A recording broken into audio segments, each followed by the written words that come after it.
Now, this morning, barristers voted to suspend their current strike action with 57% in favour of ending their absence from the court. The Criminal Bar Association said the offer from the government is an overdue start. Its acceptance by barristers is on the basis that is implemented. Otherwise, the CBA will ballot again to lift the suspension of action. Well, joining us now to tell us more is the chair of the Criminal Bar Association, Kirsty Brimelow. A very interesting decision, this. So you've suspended the action. Tell us why.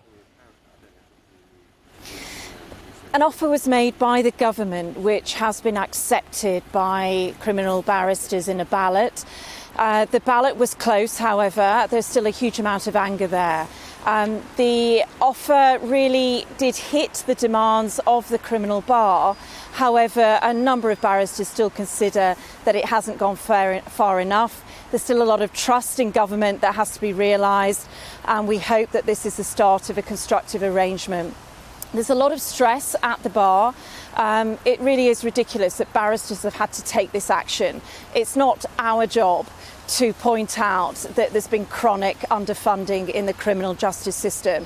And it's also not our job to make clear that the money is needed in order to stop the whole system just literally crashing over the cliff. And so that anger remains, but we really hope now that there can be a constructive engagement and working forward and proper funding for the criminal justice system. In other words, this is just a start.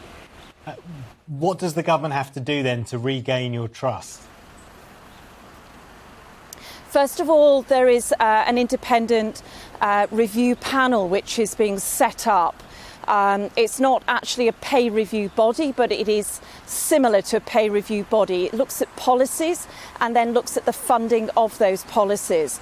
Now, that body has to be one which has teeth, as is set out in the terms of reference, and it has to be shown to have teeth in that where there are recommendations, government really should act on those recommendations going forward and provide the required funds in order for its policies to succeed. Otherwise, what's happening is government tends to announce criminal justice policies, there's no funding alongside them, and then ultimately they fail, or certainly they're failing now because barristers have now said we no longer are working for nothing.